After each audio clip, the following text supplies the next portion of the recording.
Hi, welcome to my YouTube channel. I am going to talk about the morphology of queer vocabulary. You know what I'm saying? Here is the table of contents. We are going to talk about morphology, word creation methods, a dash of queer history, and queer vocabulary. Now for morphology. Morphology is the linguistic study of the structure and formation of words in all languages. Morphology also outlines the rules and patterns regarding words forming from a basic unit, which is a morpheme. Alongside working with word formation and the rules surrounding it, morphology also tackles the meaning of words, how words change to just convey more information such as gender, case, number, and tense. There's more. Now for word creation methods. First, there's borrowing. Borrowing is when a language borrows or steals from another language. Affixation is the process of adding derivational morphemes to a word, creating a new one. Back formation is the process of creating words by removing the affixes. Compounding is the method of adding two base morphemes to create a new word with a new meaning. The process of blending involves combining two different words to create one unique word. An acronym is formed by using the first few letters of two or more words to form a pronounceable word. Here we have abbreviation, clipping, and meaning extension. Abbreviations are formed by using the first few letters of two or more words to form an unpronounceable word. Abbreviations have to be spelled out when spoken, and an example of this would be LOL, laugh out loud. Words formed by clipping are created by removing parts of a word to create a new one. Finally, there's meaning extension. Meaning extension is a word that creates a new metaphorical definition, usually relating to its original meaning. The last two methods are functional shift and root creation. Functional shift refers to a word that changed or added a part of speech in place of changing the word's form. Google is a word that was formed with functional shift. It started out as a noun and over time became a verb. Now, root creation refers to echoic sounds like cuckoo or moo, or trade names like, for example, Tupperware. Moving on to queer history. 19th century, Richard von Krafft-Ebing. Krafft-Ebing was a German psychologist, which was the author of Psychopathia Sexualis, 1889.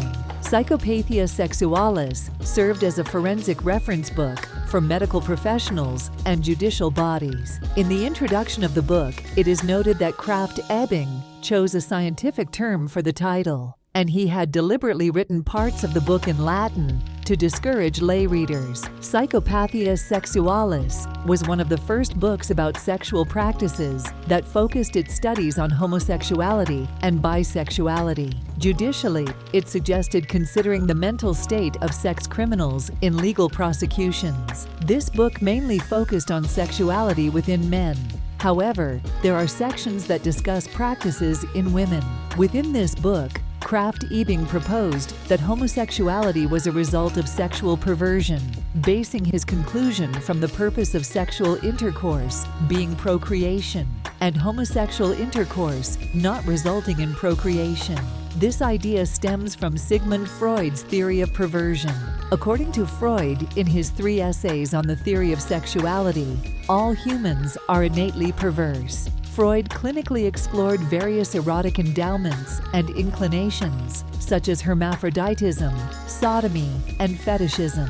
Freud also concluded that these perversions stem from childhood and undergo different forms of development that continue into adulthood, concluding that these are normal. Circling back to Krafft-Ebing, he suggested that homoerotic practices were forms of masturbation. He also proposed that homosexuality is a biological anomaly that starts in the womb during the embryonic and fetal stages of gestation.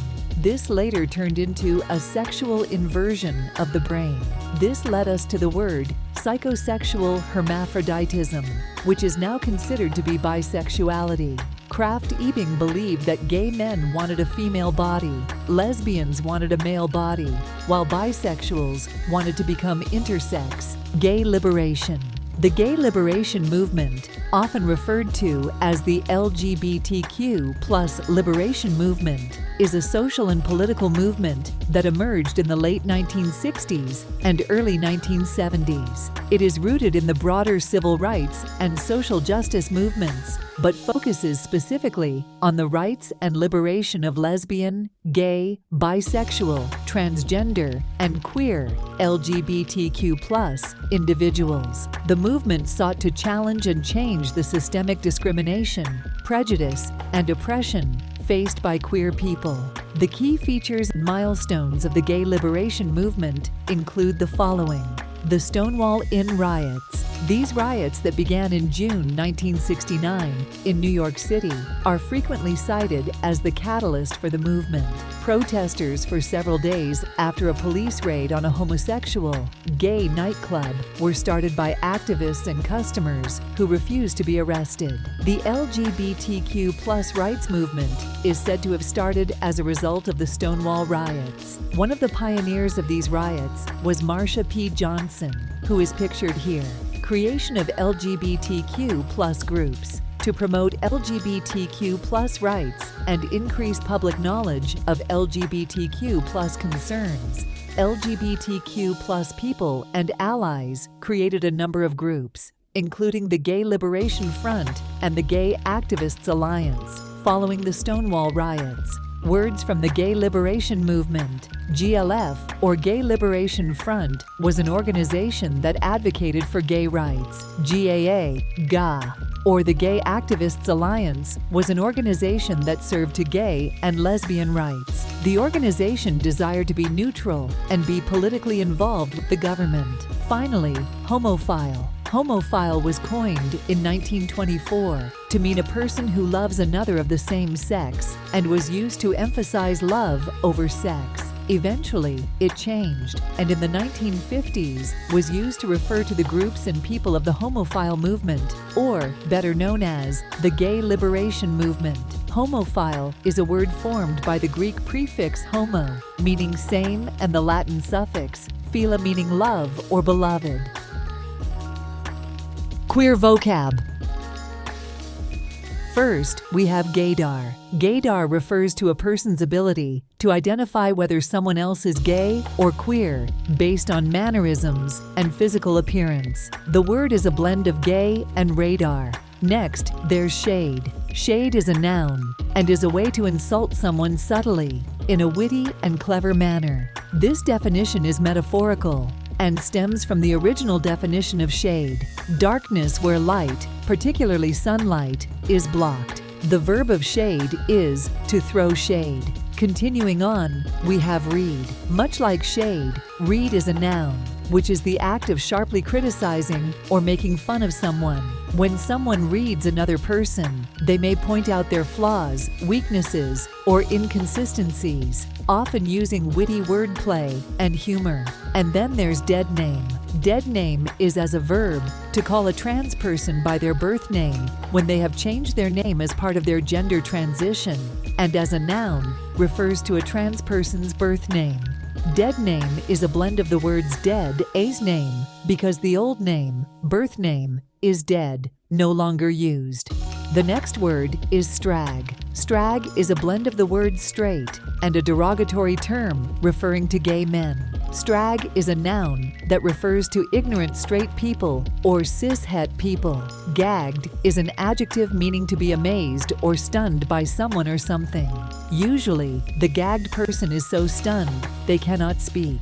This most likely comes from the definition of gag, a device to restrain speech. Cisgender is a noun that refers to a person whose gender aligns with their sex. Cisgender is a product of a fixation. The prefix cis is Latin, meaning of the same side, and is attached to the word gender. The last group of words are tea, kiki, gamer, and purr. First, Tea. Tea is a noun which serves as a form of gossip or dramatic personal information about someone else. This word originates from the letter T, standing for truth, and later evolved into tea. Second, kiki. Kiki is a noun that refers to friends gathering to gossip or engage in casual conversation. The term kiki gained prominence in mainstream culture through the Scissor Sisters and their song, Let's Have a Kiki. Kiki has two distinct references. One relates to social gatherings, while the other is associated with a subculture within ballroom culture. Both usages have significant historical connections to the LGBTQ community. Third, gamer. Gamer is a blend of the words gay and gamer. A gamer is a gay man who plays video games. It has since adopted another meaning, being a queer person who plays video games. Finally, we have purr, coined by Rolling Ray, an LGBTQIA+ influencer. The noun purr started when Rolling Ray would purr when he felt good about himself or others. So, saying purr is a way to express approval or contentment of something. It is possible this word stems from the sounds of cats purring, which has the connotation of contentment.